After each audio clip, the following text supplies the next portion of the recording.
श्री तारतम सागर श्री सागर ग्रंथ को तेसरो प्रकरण को हिंदी सरलार्थ। ढाल दूसरा इसी सागर का हिंदी सरलार्थ। परम धाम की ब्रह्मात्माएं ही इन विशाल सागरों की सुखमयी तरंगों के आनंद का अनुभव कर सकती हैं। यही आत्माएं अपने मूल स्वरूप पर आत्मा को देख सकेंगी, क्योंकि उनका पारस्परिक संबंध है।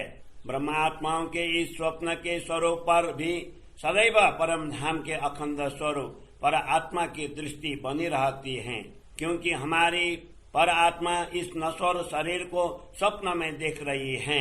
पर आत्मा की आंखें तभी खुलेंगी, उनकी स्वप्नावस्था तभी दूर होंगी जब हम जागृत होकर उनकी ओर देखेंगे। जब ब्रह्मात्माओं के हृदय में अपना मूल स्वरूप अंकित होगा, तब यहीं बैठे बैठे परम धाम का अनुभव होगा, परम धाम में जागृत हो जाएंगी।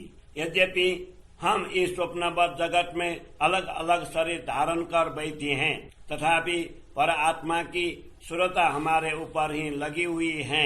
इस स्वप्न जगत में जो बातें कर रही हैं, वह भी धामधनी का आदेश ही करवा रहा है।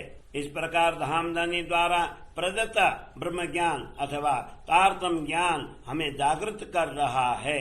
धामधनी ने सदगुरु के रूप में आकर हमें तारतम ज्ञान रूपी कुंजी प्रदान की है, जिससे परम धाम के द्वार खुल जाते हैं। परम धाम के मूल शरीर पर आत्मा और इस स्वप्नबद्ध जगत के स्वप्न के शरीर के मध्य में अज्ञान रूपी निद्रा का आवरण पड़ा था। धामधनी ने तारतम ज्ञान के द्वारा निद्रा के उस आवरण को तो दूर किया, किंतु स्वप्न को यथावत बना रखा। यह धामधनी की विचित्र लीला है। अन्यथा नींद के उड़ जाने पर यह स्वप्न कब तक बना रह सकता।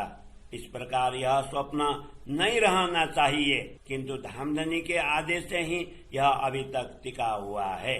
धामधनी के आदेश ने ही यह खेल दिखाया है। उसी ने अज्ञान का आवरण डाल